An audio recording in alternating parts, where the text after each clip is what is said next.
kita itu saudara. Itu jadi sekat-sekat gitu. Betul. Ya. Nah itu gimana Ankim?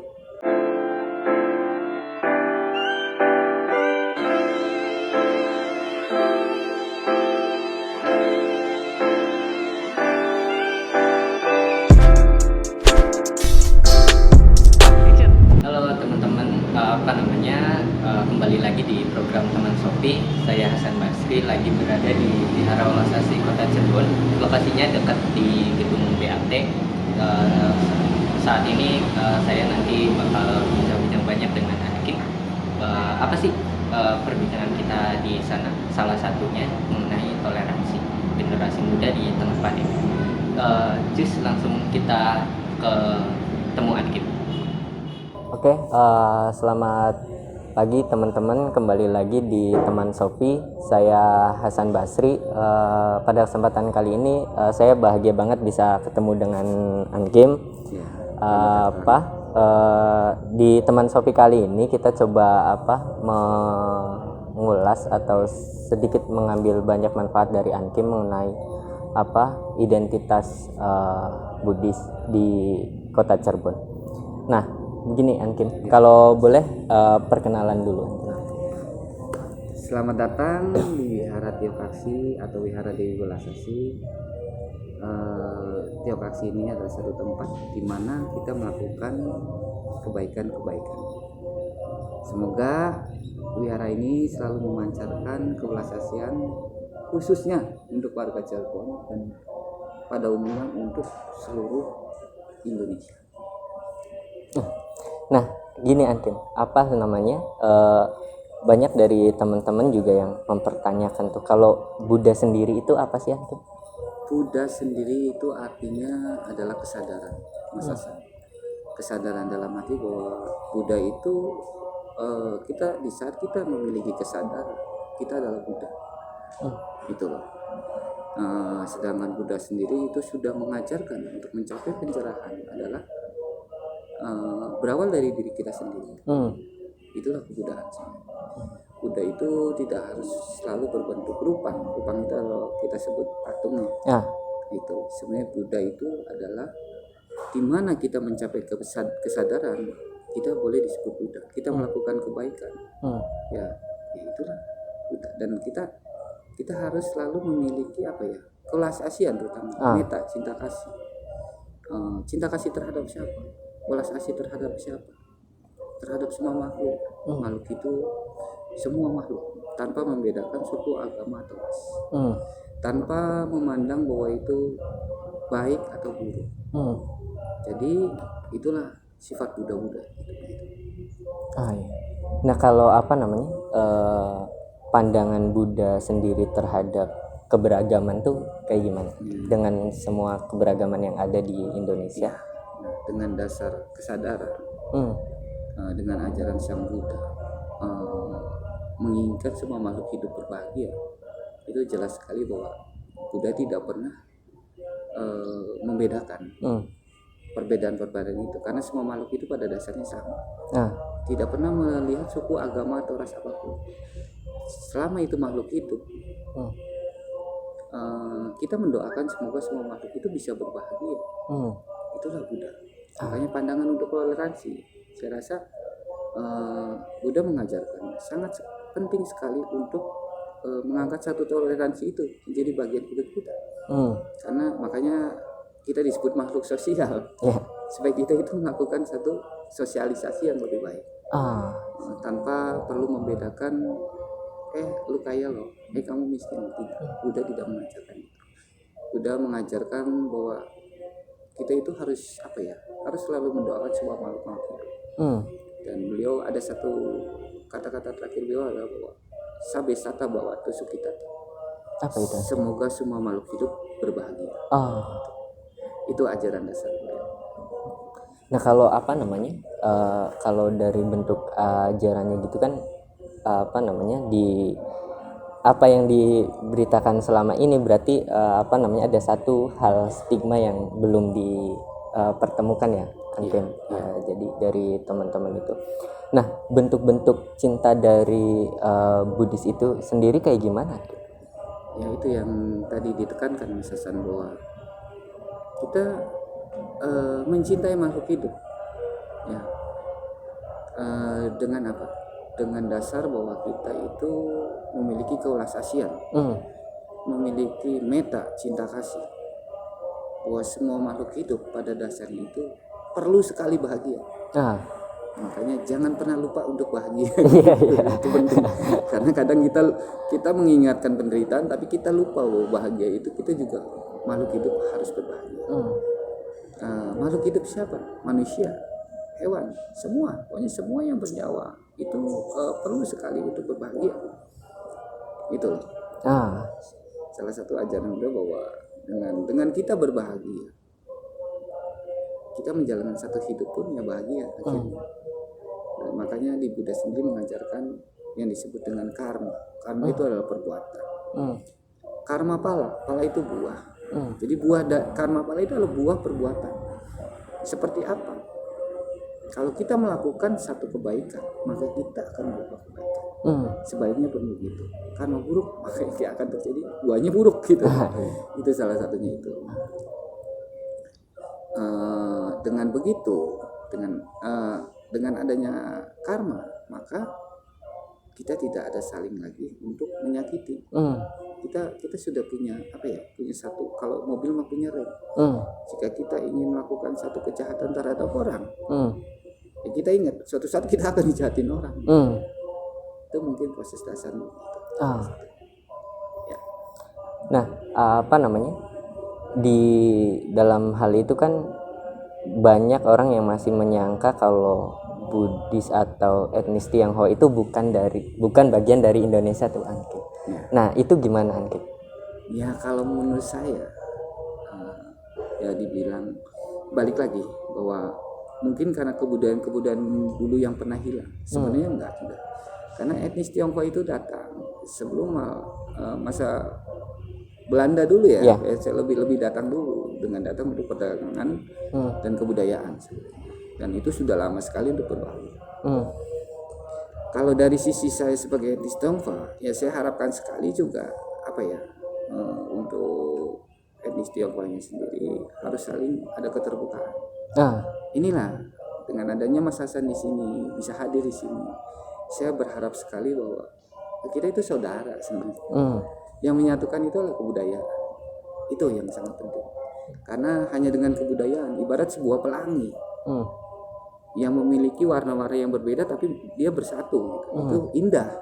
Tapi kalau warnanya pisah-pisah ya tidak ada keindahan, Mas. Terjadi sekat-sekat gitu. Betul. Makanya balik lagi yang menyatukan adalah kebudayaan. Makanya saya harapkan sekali bahwa etnis Tionghoa pun sama. Mulai hari ini dan seterusnya. Kita tidak ada lagi kaum minoritas. Kita Indonesia, tetap Indonesia. Seperti kita bersyukur sekali dengan Bapak Gus Dur. Dia adalah kita angkat sebagai Bapak Tionghoa karena beliau menghargai kita dan kita menghargai dia. Itulah satu keindahan keberagaman, saling menghormati. Yang mudah-mudahan kedepannya tidak lagi namanya diskriminasi lagi, Mas. Karena memang walaupun saya sebagai peranakan Tionghoa tapi 100% saya Indonesia. Gitu. Itu pentingnya penekanannya ada di situ. Betul itu sekali. Nah, kalau sejarah sampai kemudian masuknya Buddhis di Cirebon itu sendiri gimana sih, Angkit? Dulu itu dengan masuknya Buddhis, bahwa dengan adanya perdagangan itu, karena orang Tionghoa itu orang Tionghoa itu tidak pernah lepas dari tradisi leluhurnya. Kenapa? Dia tidak lepas dari leluhurnya karena apa? Dia selalu menghargai leluhurnya itu dengan bakti, Mas. Kadang ada kalanya dengan bakti, dengan kita hormat terhadap leluhur, dengan moral-moral yang leluhur ajarkan, kita ambil kebaikan-kebaikan itu, kita terapkan di kehidupan kita maupun di kehidupan untuk bermasyarakat. Karena moral-moral yang baik itu adalah, terutama yang diajarkan para leluhur itu adalah pertama bakti terhadap orang tua. Bakti terhadap berbuat kebaikan terhadap sesama. Itu harus kita terapkan. Terapkan dalam keluarga, terapkan ke lingkungan sekitar. Karena hanya dengan begitu kebaikan-kebaikan itu akan berkembang dan menjadi satu kerukunan, satu keunikan, bahwa hanya dengan moral-moral baik, menghargai, saling menghargai, terbentuklah satu kerukunan. Terusnya balik lagi bahwa yang dilihat di belakang, kita itu bakti terhadap leluhur. Ini salah satunya ada di sini. Kita lihat di belakang kita, ini Dewi Welas Asih. Kita harus memiliki kewelas asian. Kita harus memiliki kewelas asian terhadap siapa? Balik lagi terhadap makhluk. Balik lagi terhadap sesama. Jadi di saat kita bersembahyang, berdoa ke beliau, kita harus punya dasar. Kita harus memiliki welas asih dong. Itu salah satunya. Yang juga dilihat simbol-simbolnya itu, kenapa ada bunga? Itu bahwa simbol itu bahwa menerapkan bahwa kita itu seperti bunga hidupnya, tumbuh, layu, mati. Kenapa sih orang Tionghoa itu harus bersembahyang dengan 3 hio? Itu gimana? Itu melambangkan ucapan, pikiran, dan perbuatan kita itu harus harum seperti hio gitu. Di saat kita menyampaikan ucapan, pikiran, perbuatan kita baik seperti hio, itu yang harus diterapkan dan memiliki kewelas asian. Kenapa nih ada lilin nih? Lilin itu melambangkan bahwa kita itu seperti lilin, bisa nggak menerangin yang lain, walaupun kadang kita meleleh ya. Itu mudah-mudahan kita bisa gitu loh. Kedepannya lebih bisa lagi untuk menerapkan itu. Kenapa itu di tengah itu banyak buah, banyak makanan, itu sebagai tanda bahwa ucapan syukur dan kita juga harus berbuah baik. Itu salah satu gitu. Lampion kita lihat. Ini sebagai ucapan terima kasih. Kita bisa menerangi. Makanya di tahun ini ada sekali kan acara yang namanya Sinchon Kyonghi kan, yang saya bilang. Ya Sinchon Kyonghi itu artinya bahwa selamat di musim. Jadi di Tiongkok sendiri dulu itu cuacanya sangat ekstrim, salju, banyak sekali yang meninggal. Yang selamat itu merayakan. Jadi sebuah simbol bahwa kita harus memperjuang, kita harus berjuang, hidup itu harus berjuang. Gitu. Banyak yang gagal dalam perjuangan itu. Ya, kita harus berjuang. Makanya banyak sekali simbol-simbol kayak pohon bambu di sini. Itu juga sebuah simbol bahwa kita hidup tuh harus seperti bambu. Di saat diterpa angin, tetap bambu akan melengkung, tapi dia tetap akan berdiri. Nah, beda dengan pohon pisang, kalau itu pecah. Dan banyak simbol-simbol yang kita lihat ini di atas. Nah, kalau boleh tahu Ankim, ini kan identik dengan warna merah. Betul. Nah, betul. Ada filosofi tersendiri nggak dengan warna merah? Itu kita harus selalu melambangkan kebahagiaan. Saya bilang sekali lagi bahwa kita jangan pernah ingatnya menderita terus, jangan lupa bahagia. Kita harus bahagia, karena dengan bahagia itu kita lebih memotivasi hidup kita untuk menjadi lebih baik. Di saat kita bahagia, kita pun bisa membahagiakan orang lain. Itu salah satunya. Terus apa lagi yang bisa kita lihat sekarang, simbol-simbol yang ada di sini ada seperti ini. Kalau Budi sendiri itu kan kayak ada satu lambang yang nahkoda kapal itu Ankim, yang 8 itu kayak gimana Ankim?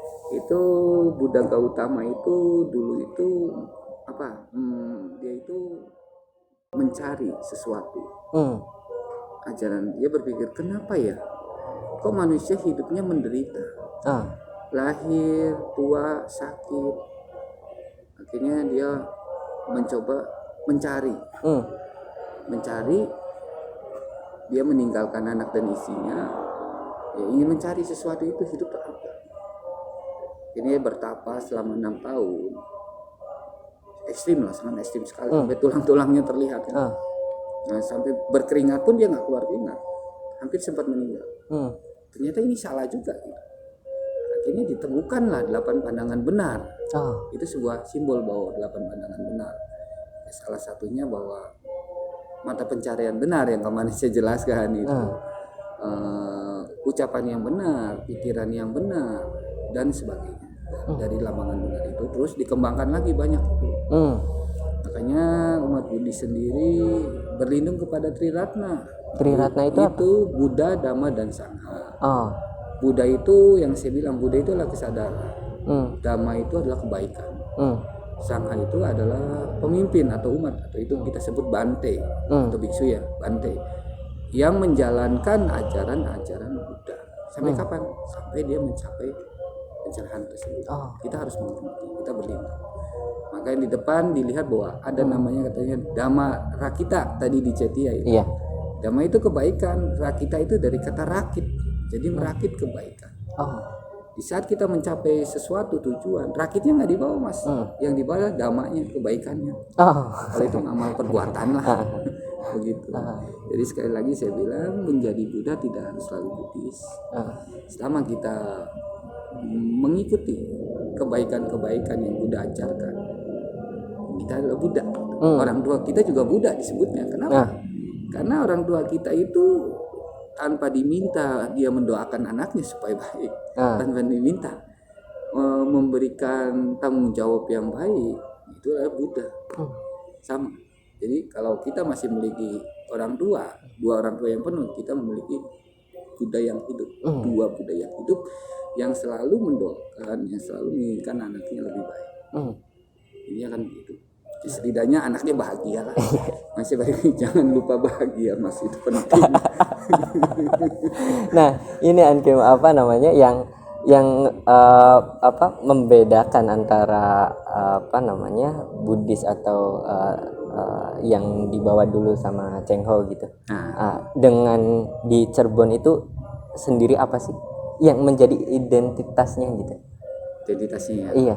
Kalau dulu kan untuk Cheng Ho ya, kalau menurut sejarah, walaupun itu nggak pasti, saya juga nggak ada datanya gitu.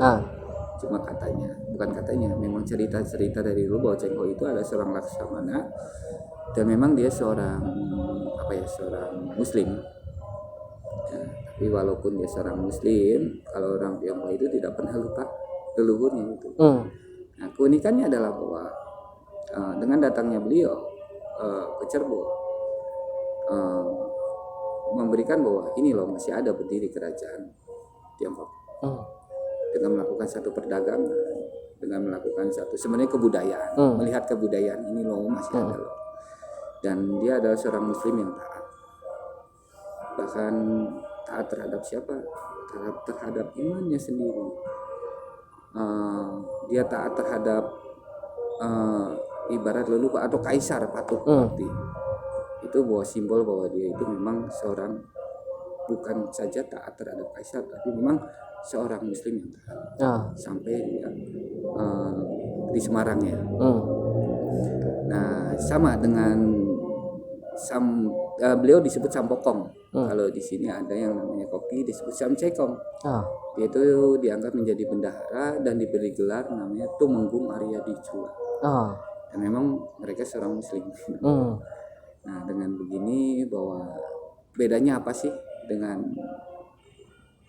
kebudayaan di sana dengan peranakan di sini?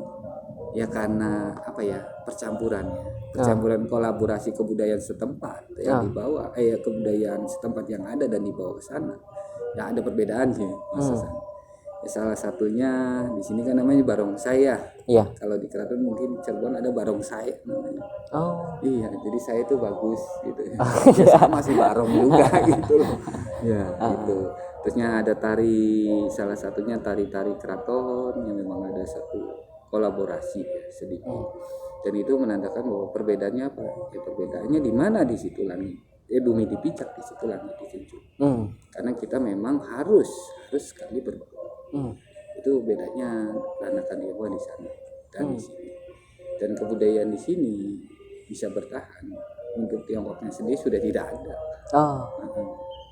Kadang ada juga yang dari sana mereka sedih juga melihat nggak ada gitu bangunan begini. Karena sudah mereka lebih ke arah ke barat, ke Rusia. Mereka lebih bangunan sudah tidak ada. Jadi ini termasuk bangunan tua dan cagar budaya yang saya harapkan sekali bukan saja ini, tapi memang milik Cirebon, masyarakat Cirebon. Itu salah satu. Dan ini bukti sejarah bangunan ini bahwa kita dulu memang sudah ada satu keterikatan yang kuat. Salah satunya Putri Ongkin ya, yang kita lihat di Gunung Jati.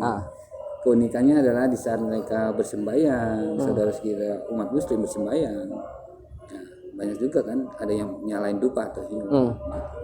Itu sebagai tanda bahwa kita tuh menghormati dan kita tidak pernah lupa bakti seseorang yang sudah berjasa kepada kita. Ibarat begini Mas, kalau Mas Hasan punya anak dilupakan apa tidak sakit? Iya. Sama gitu. Kita juga harus selalu menghormati walaupun tidak ada. Bukan berarti kita menyembayangin yang meninggalnya, tidak. Tapi kita menghormati jasa-jasanya, semoga mereka hidup lebih bahagia di alam yang bahagia. Itu salah satunya. Selama ini refleksi Ankim terhadap toleransi itu sendiri kayak gimana? Ya, refleksi saya terhadap toleransi adalah sangat penting. Kenapa? Berdasarkan lagi hukum karma. Kalau kita tidak menghargai seseorang, ya kita tidak akan pernah dihargai. Kalau kita tidak memiliki toleransi, makanya tidak ada toleransi dong untuk kita. Jadi refleksinya adalah bahwa toleransi itu sangat penting sekali Mas. Untuk apa? Untuk keutuhan negeri kita, itu Indonesia. Saya bilang supaya Indonesia itu tidak lagi jangan lagi, bukan tidak lagi, jangan pernah melupakan kebudayaan. Karena hanya dengan kebudayaan kita dipersatukan. Apapun kebudayaan, salah satunya Cirebon itu kan banyak sekali nih kebudayaan dan menjadi satu. Kebudayaan Cina lah, kebudayaan Arab lah, itulah yang disebut serban atau caruban nagari. Karena berbagai macam kebudayaan menjadi satu di sini. Salah satunya bisa dilihat dari simbol Paksi Naga 5 ya. Ada gajah, balai gajah, ada harimau, ada naga. Itu adalah salah satu kolaborasi dari kebudayaan menjadi satu dan sangat baik untuk saling mendukung gitu. Emang dari dulu udah plural ya. Ada. Saya rasa nggak perlu ditanyain lagi. Lu etnis Tionghoa, kamu nggak perlu ditanyain, atau kamu etnis Arab, tidak perlu ditanyakan. Memang mungkin peranakan ya, tapi tetap kita Indonesia satu gitu. Itu aja. Karena dari dulu memang sudah ada gitu. Apa sih yang harus diperdebatkan lagi? Yang harus diperdebatkan adalah bagaimana kita menjadi Indonesia yang maju, Indonesia yang kuat, dengan didukung keanekaragaman ini.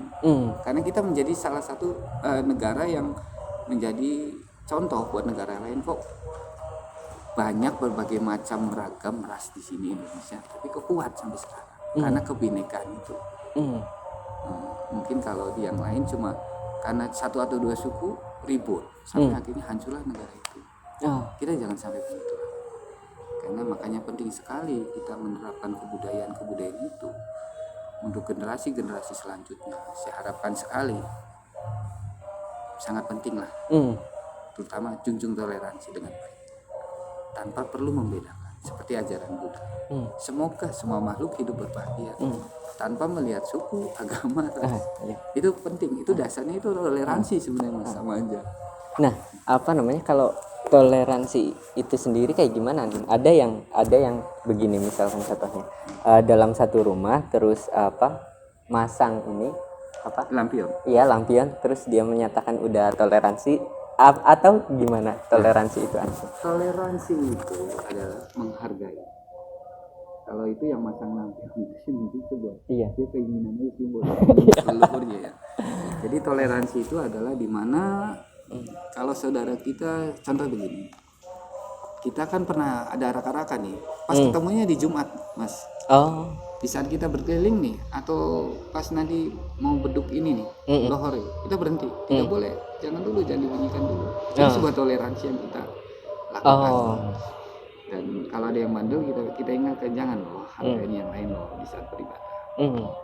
Nah, itu salah satunya itu. Dan mungkin kalau misalkan ada yang bandel untuk melanggar satu toleransi itu, berarti dia harus lebih mengerti tentang moral-moral yang diajarkan oleh guru. Di sebuah individu aja toh. Itu yang harus banyak kita ingatkan. Ingat loh, kita hidup itu bertoleransi. Karena toleransi itu penting. Contoh begini, kenapa sih di Cirebon kok ada kelenteng? Saya rasa nggak mungkin kalau nggak ada toleransi. Nggak mungkin dong diizinkan sama yang milik setempat. Itu kan satu toleransi dulu. Lakukan sesudah kita orang Tionghoa itu datang dengan toleransi yang baik, mohon izin dong ke yang punya tanah. Akhirnya berdirilah kelenteng ini di Cirebon gitu. Dan banyak sekali di daerah-daerah yang lain. Saya rasa dengan berdirinya kelenteng ini kalau tidak ada toleransi nggak mungkin boleh berdiri, Mas. Itu loh salah satunya kan gitu. Karena memang Wihara Welas Asih sendiri bukan saja milik Etnis Tionghoa Patita, tapi ini adalah salah satu kebanggaan ikon Cirebon. Itu yang penting. Itu yang kemudian di ini ya. Betul sekali. Bukan milik sendiri tapi ini milik Cirebon. Apa namanya? Nah, untuk mengakhiri ini Ankim, kira-kira ada apa namanya closing statementnya soal yang tadi dibicarakan itu gimana? Tentang toleransi ya. Khususnya apa namanya anak muda di Kota Cirebon wilayah 3 atau Indonesia itu sendiri. Ya, saya berharap sekali di akhir penutup acara ini yang saya ingatkan sekali lagi adalah pertama, jangan lupa bahagia. Itu penting. Anak muda tidak bahagia bukan anak muda karena tidak memiliki semangat. Itu. Kedua, pentingnya toleransi karena dengan toleransi kita bisa kuat. Kita menjadi negara Indonesia yang lebih maju. Karena dulu kita pun pernah maju di zaman Nusantara ya, makanya disebut Nusantara. Kita kembali, jangan pernah lupakan kebudayaan kita. Karena kebudayaan kita itu lebih baik. Salah satunya Borobudur itu kan kuat juga. Patih Gajah Mada dengan sumpah palapanya dia bisa menyatukan Nusantara. Itu adalah kebudayaan leluhur kita yang memang menjadi satu simbol untuk menyatukan lagi. Semoga generasi-generasi yang akan datang jangan lupa pertama bahagia dan toleransi itu lebih penting. Itu aja yang bisa saya sampaikan. Oke, makasih Ankim. Jadi teman-teman Patih Gajah Mada bisa mempersatukan dengan sumpah palapanya. Anak muda bisa mempersatukan Indonesia. Syarat pertama itu jangan lupa bahagia dulu, baru ke toleransinya gitu. Betul. Oke Ankim, makasih banyak. Sama-sama udah Mas Hasan. udah terima kami dari teman Shopee. Iya. Kita banyak bincang-bincang dan banyak hal yang bisa kita ambil manfaat. Sama-sama Mas. Oke teman-teman, mungkin udah cukup karena ini menjelang di atas. Oke, makasih banyak Ankim. Makasih.